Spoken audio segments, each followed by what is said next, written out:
সিদ্দিকী মহাশয়।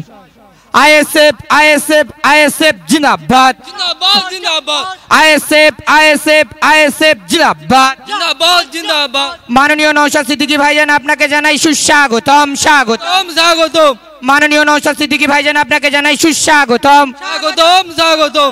বাংলার যুবকদের নয়নের মণি বিধায়ক নওশাদ সিদ্দিকী ভাইজান আপনাকে জানাই সুস্বাগতম স্বাগতম স্বাগতম। বাংলার যুবকদের নয়নের মণি বিধায়ক নওশাদ সিদ্দিকী ভাইজানকে জানাই আপনাকে জানাই সুস্বাগতম স্বাগতম স্বাগতম। মন্দিরবাজার ব্লক ঘাটেশ্বর অঞ্চল কমিটির পক্ষ হইতে ভাঙড়ের বিধানসভার বিধায়ক নওশাদ সিদ্দিকী ভাইজান আপনাকে জানাই স্বাগতম স্বাগতম স্বাগতম। মন্দিরবাজার ব্লক ঘাটেশ্বর অঞ্চল কমিটির পক্ষ হইতে নওশাদ সিদ্দিকী ভাইজান আপনাকে জানাই সুস্বাগতম স্বাগতম স্বাগতম। ওই দেখো দেখো কौन आया, शेर आया शेर आया देखो देखो कौन आया, शेर आया शेर आया ওই দেখো দেখো कौन आया। शेर आया शेर आया। বাংলার একমাত্র পিছিয়ে পড়া মানুষের কণ্ঠস্বর পীরজাদা মোহাম্মদ নওশাদ সিদ্দিকী মহাশয় আপনাকে জানাই স্বাগতম স্বাগত। স্বাগতম স্বাগতম। বাংলার একমাত্র পিছিয়ে পড়া মানুষের কণ্ঠস্বর এবং পিছিয়ে পড়া মানুষের পাশে থাকতে বিধায়ক পীরজাদা মোহাম্মদ নওশাদ সিদ্দিকী। গতকাল কি একটা ভয়ঙ্কর দৃশ্য সারা রাজ্যের মানুষ নয় সারা দেশের মানুষ দেখলো। কি ভয়ঙ্কর দৃশ্য!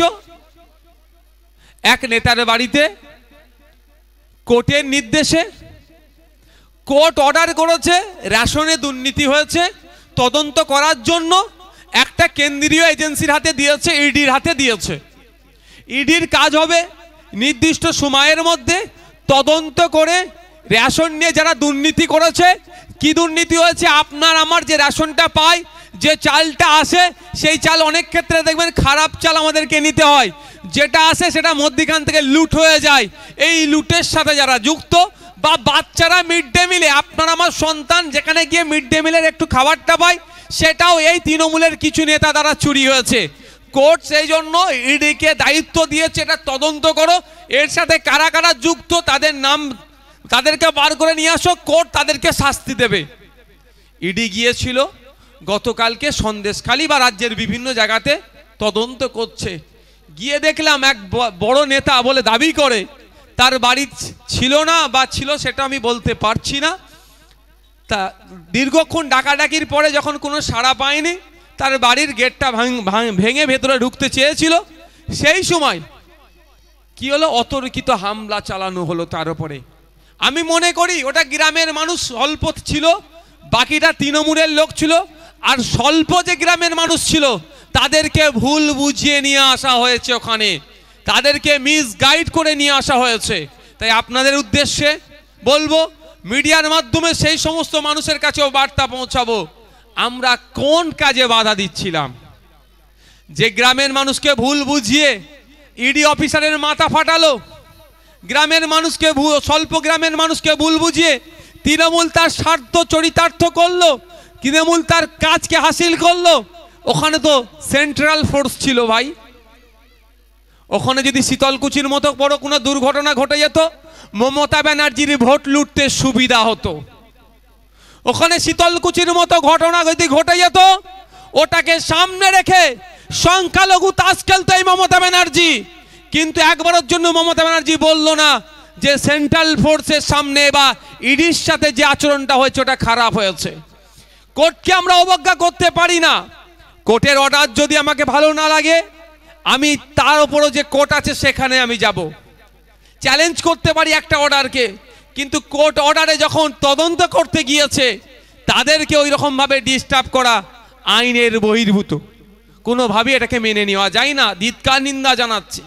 কিন্তু আমি সাধারণ মানুষের উদ্দেশ্যে বলবো, সংখ্যালঘু থেকে শুরু করে সংখ্যাগুরু যারা আছেন এখানে, যারা বিশেষ করে পিছড়ে বর্গের আছেন, দলিত আদিবাসী সহ মুসলিম মানুষকে আমি একটু সতর্ক করছি, এই আরাবুল, এই শওকাত, এই আপনার শাহজাহানদের খেলাতে আপনারা পা দেবেন না, এদের খপ্পরে আপনারা পড়বেন না।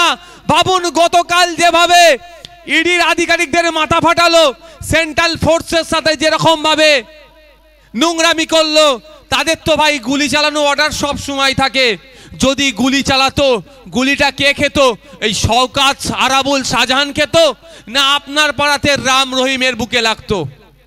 এই বলুন ক্ষতিগ্রস্ত কারা হতো? এ আপনার পাড়ার গ্রাম রহিম ক্ষতিগ্রস্ত হতো। 1 বছরের বেশি নয়, 2.5 বছর হতে যাচ্ছে। শীতলকুচির ঘটনা আমরা ভুলে যাচ্ছি না। তাদেরকে উৎসাহিত করে, তাদেরকে প্রভাবিত করে সেন্ট্রাল ফোর্সের দিকে পাঠিয়ে দিয়েছিল। সেখানে ডিস্টার্ব একটা হয়েছিল, একটা অরাজকতা হয়েছিল, ফলে সেখানে গুলি চালিয়েছিল। 4-4টে তাজা প্রাণ আমরা হারিয়েছিলাম। আমাদের ভাইকে আমাদের কাছ থেকে তারা কেড়ে নিয়েছিল। কারা কেড়েছে? আমি মনে করি শাসকের মদতে হয়েছিল। অনেক কথা তখন মমতা ব্যানার্জি বলেছিল, অনেক কথা তখন তৃণমূলের নেতারা বলেছিল। 2.5 বছর হয়ে গেল, ওই 4 জনের পরিবারের মধ্যে একজনও কিন্তু এখনো বিচার পায়নি, এটা মাথায় রাখবেন। গতকালকে যে ঘটনা ঘটেছে, আমি সিআরপিএফ এর যারা ওখানে জওয়ান ছিল তাদেরকে ধন্যবাদ জানাই, তাদের বুদ্ধিমত্তার পরিচয়কে আমি স্যালুট জানাই। তারা বুদ্ধিমত্তার সাথে তারা জিনিসটাকে হ্যান্ডেল করেছে, কোনো রকম তারা এদের ফাঁদে পা দেয়নি। কিন্তু কতদিন ভাই, কতদিন এরকম চলতে থাকবে?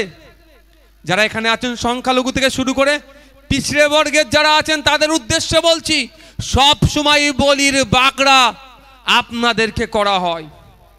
বড় নেতাদের আর টিকে খুঁজে পাওয়া যাচ্ছে না। খোঁজ নিয়ে দেখুন তো, কালকের পর থেকে সন্দেশখালী গ্রামে কজন আছে সাধারণ মানুষ? একটু খোঁজ নিয়ে দেখুন। কালকের পর থেকে সন্দেশখালী গ্রামে যারা তৃণমূলও করে বুথ লেভেলের, কজন বাড়িতে ঘুমাচ্ছে? আর বড় দাদা কোথা? ঠিক সে যার জায়গায় সেটিং হয়ে গেছে, যে ঠিক জায়গায় যে তার ডেরায় ঢুকে গিয়েছে। আর যারা গরিব মানুষ, যাদেরকে ফুলিয়ে ফুসিয়ে বিচার ব্যবস্থাকে প্রভাবিত করার চেষ্টা করছিল, তারা কোথায় আজকে দেখুন।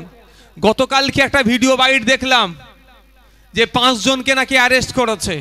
যদি মাকে স্বাবলম্বী করতে হয় 500,000 টাকা নয়, 500,000 দিচ্ছে, আর যত সমস্যা হচ্ছে মাকে সামনে নিয়ে এসে দাঁড় করিয়ে দিচ্ছে। যখন আমরা বলছি এই ঘাটেশ্বর বানেশ্বরপুর যে হসপিটালটা আছে সেখানে ডক্টর নেই কেন, সেখানে চিকিৎসা পরিষেবা ভালো নাই কেন, সেখানে ঔষধ পাওয়া যাচ্ছে না কেন, মেডিকেল স্টাফ নাই কেন, তখনই আমাদেরকে উত্তর দিচ্ছে ওই তো লক্ষ্মীর ভান্ডার দিচ্ছে। যখনই আমরা প্রশ্ন করছি প্রাইমারি স্কুল থেকে শুরু করে ইউনিভার্সিটি পর্যন্ত যে ছাত্রছাত্রী আছে সেই অনুপাতে শিক্ষক নাই কেন, কন্টিজেন্সি ফান্ড থেকে শুরু করে আরো যে সমস্ত বিষয়গুলো আছে, মাদ্রাসা শিক্ষা কেন্দ্র, শিশু শিক্ষা কেন্দ্র বা সমকাজের সমবেতন, পার্শ্ব শিক্ষকদের মাইনের কথা যখন বলছি তখনই বলছে কেন ওই তো লক্ষ্মীর ভান্ডার দিচ্ছি। যখন বলছি সরকারি কর্মচারীদের হকের দিয়ে কেন পাচ্ছে না, তাদের হকের দিয়ে বুঝিয়ে দিতে হবে, তখন বলছে কেন ওই তো লক্ষ্মীর ভান্ডার দিচ্ছি।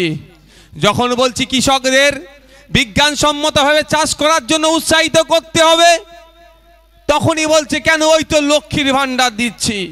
যখন বলছি কয়লা চুরি হচ্ছে কেন, বালি পাচার হচ্ছে কেন, চাকরি বিক্রি হয়ে যাচ্ছে কেন, তখনই আবার উত্তর দিচ্ছে ওই তো লক্ষ্মীর ভান্ডার দিচ্ছি।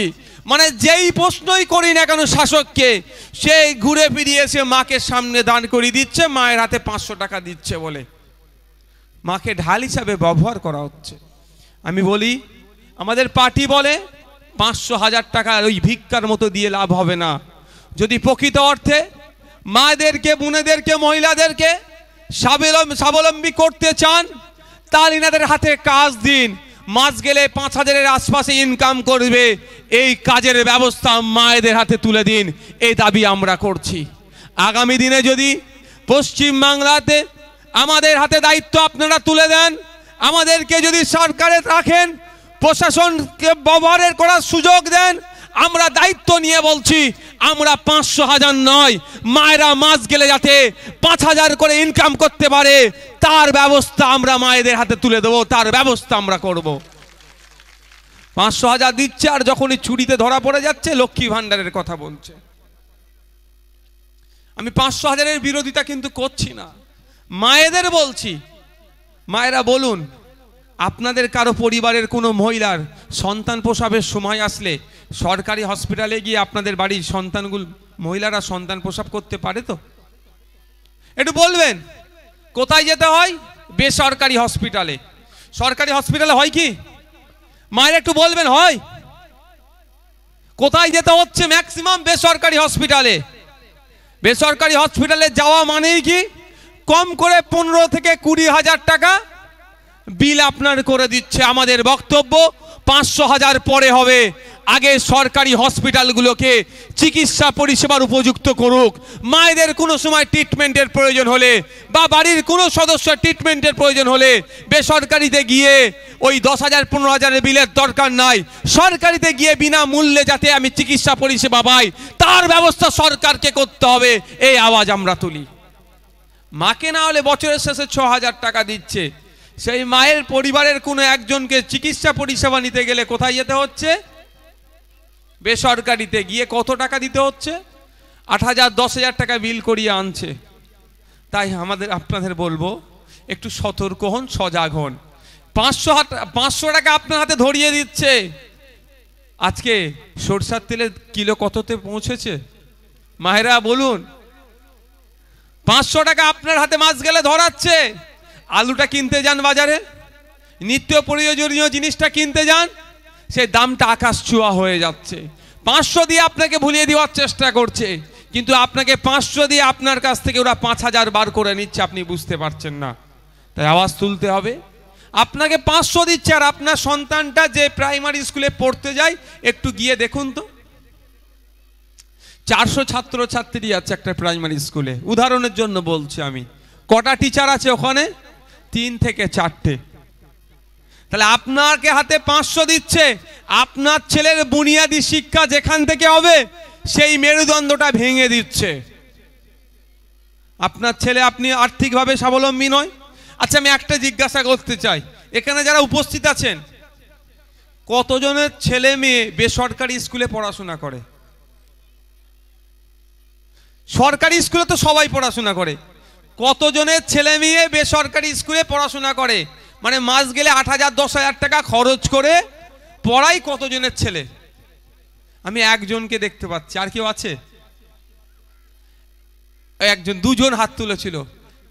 বেসরকারি স্কুলে পড়ে? আপনার ছেলে বেসরকারি স্কুলে পড়ে?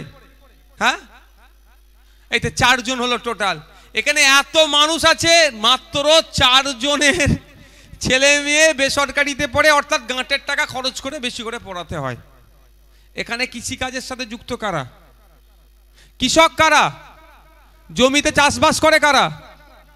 একটু হাত তুলুন না, ভালো লাগবে। ম্যাক্সিমাম মানুষ এখানে কৃষিকাজের সাথে যুক্ত। আপনাদের মাসিক গড় আয় কত আমি বলবো? আপনাদের বলতে হবে না। সারা পশ্চিমবাংলার কৃষকদের মাসিক গড় আয়, পশ্চিমবাংলার কৃষকরা মাস গেলে 7,000 টাকার নিচে ইনকাম করে, বিলো 7,000। এটা ডেটা বলছি, আমার নানি দাদির গল্প বলছি না, এখানে তথ্য বলছি যে পশ্চিমবাংলার কৃষকরা মাস গেলে 7,000-এর নিচে ইনকাম করে। যদি 7,000-এর নিচে ইনকাম করে, এদের পক্ষে ওই বেসরকারি স্কুলে ভর্তি করিয়ে তার ছেলে মেয়েদেরকে 10,000 8,000 টাকা মাসে খরচ করে পড়াবার মতো সামর্থ্য আছে তো? স্বাভাবিকভাবে নয়। এ ছেলে মেয়েরা কোথায় পড়বে? ওই প্রাইমারি স্কুলে, জুনিয়র হাই স্কুলে পড়বে। তারপরে এলাকার যদি কলেজে পাঠাতেও দরকার, তাহলে কলেজে যাবে। কিন্তু আমার কথা, কলেজ অবধি যে পৌঁছাতে পারবে তো আপনার ছেলেটা।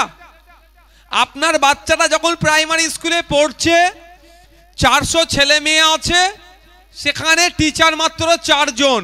4 জনও মনে হবে না। কি হচ্ছে? যে ঘন্টা মারছে, যেই প্রেজেন্ট করছে, সেই মিড ডে মিলের দায়িত্ব দেখছে, সেই জুতো জামা কাপড় দেওয়ার দায়িত্ব দেখছে, এই চলছে।